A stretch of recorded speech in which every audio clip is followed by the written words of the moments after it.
Chicken పచ్చడి పెడుతున్నాను. చాలా సింపుల్గా బోన్లెస్ చికెన్ తీసుకొని 1 కేజీ తీసుకున్నాను అనమాట. చికెన్ ఇది అసలు బోన్స్ లేకుండా కావాల్సిన ముక్కలు చిన్న ముక్కలు కట్ చేసాం. శుభ్రం క్లీన్ చేసుకొని ఆయిల్ పెట్టాను.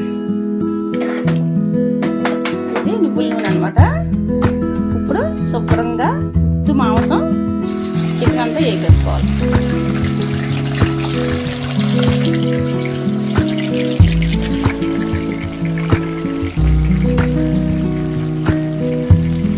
పెద్ద మంట పెట్టేసుకోవాలి.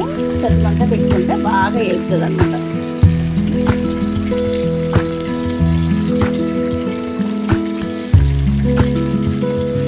ఫస్ట్ పెద్ద మంట పెట్టేసుకొని తర్వాత సిమ్లో పెట్టుకున్నా కానీ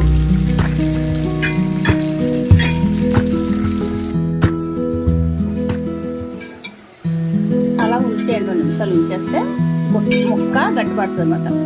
వాటర్ పోయే వరకు మనకి హై ఫ్లేమ్ మీద ఉంచేయాలి.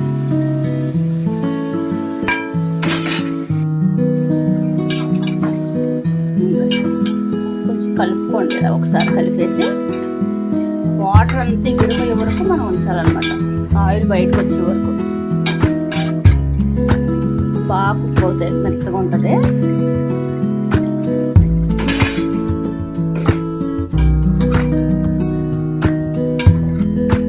చూసారా కొంచెం వాటర్ పోయింది కదా.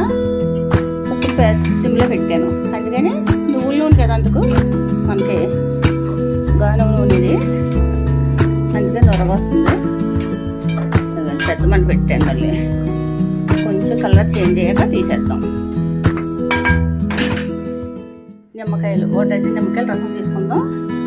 1 స్పూను మెంతులు, 1 స్పూన్ ఆవాలు, 1 స్పూన్ జీలకర్ర కొంచెం లైట్గా రోస్ట్ చేసి పొడి చేయాలి. గరం మసాలా, కారం, పసుపు, ఉప్పు.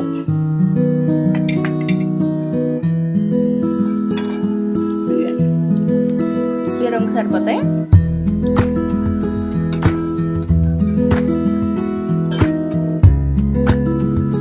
తీసేద్దాం. చూసారా స్టవ్ ఆఫ్ చేసేద్దాం.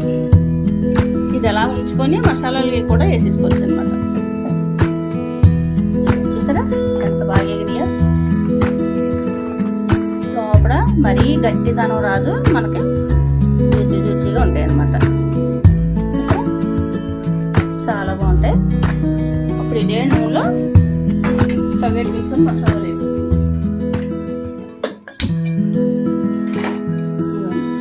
నిమ్మరసం, అల్లం వెల్లుల్లి పేస్ట్, మసాలాలు, పొడి, సాల్ట్. ఫస్ట్ అల్లం వెల్లుల్లి పేస్ట్ వేసేద్దాం. అల్లం వెల్లుల్లి పేస్ట్ కొంచెం తడి ఆరిపోయే వరకు వేసుకొని తర్వాత మసాలాలు వేద్దాం.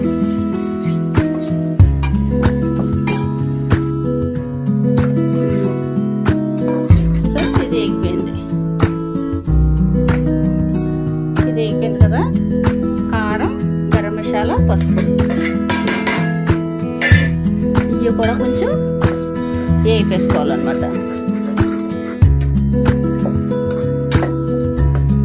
ఇవి కొంచెం దోరగా వేపేసుకోవాలి.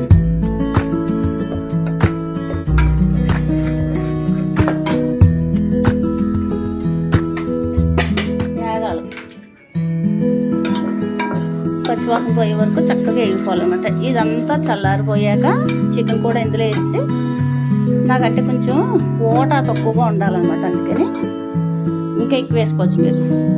ఇవి మెంతులు, ఆవాలు, జీలకర్ర కొంచెం ఫ్రై చేసి పొడిది వేగిపోయాను అనమాట. ఇదంతా కొంచెం వేగిపోయింది కదా. ఇప్పుడు చికెన్ వేసాను.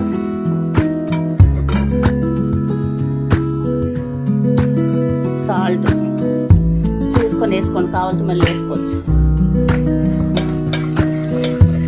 కలర్ మారిపోద్ది. సిమ్లో పెట్టుకోండి. స్టవ్ మంట తగ్గించండి. చికెన్ వేసేస్తున్నాను. వేసేసి పీసెస్ని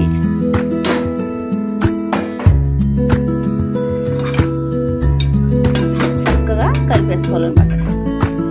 ఇది 2 నిమిషాలు అలాగా చల్లారి వరకు ఉంచేసుకోవాలి. ఇలాగా పూర్తిగా చల్లారిపోయాక నిమ్మరసం వేస్తాం. డబ్బాలో స్టోర్ చేసుకోవడం. చాలా సింపుల్ అనమాట. ఫస్ట్ లైక్ చేయండి, షేర్ చేయండి. చూసారా చక్కగా మంచిగా వేగిందనమాట. స్టవ్ ఆఫ్ చేసేది, మళ్ళీ కలర్ మారిపోతుంది. స్టవ్ ఆఫ్ చేసాం. స్టవ్ కట్టేసుకొని ఇలా ఉంచుకొని చల్లారయ్యాక నిమ్మరసం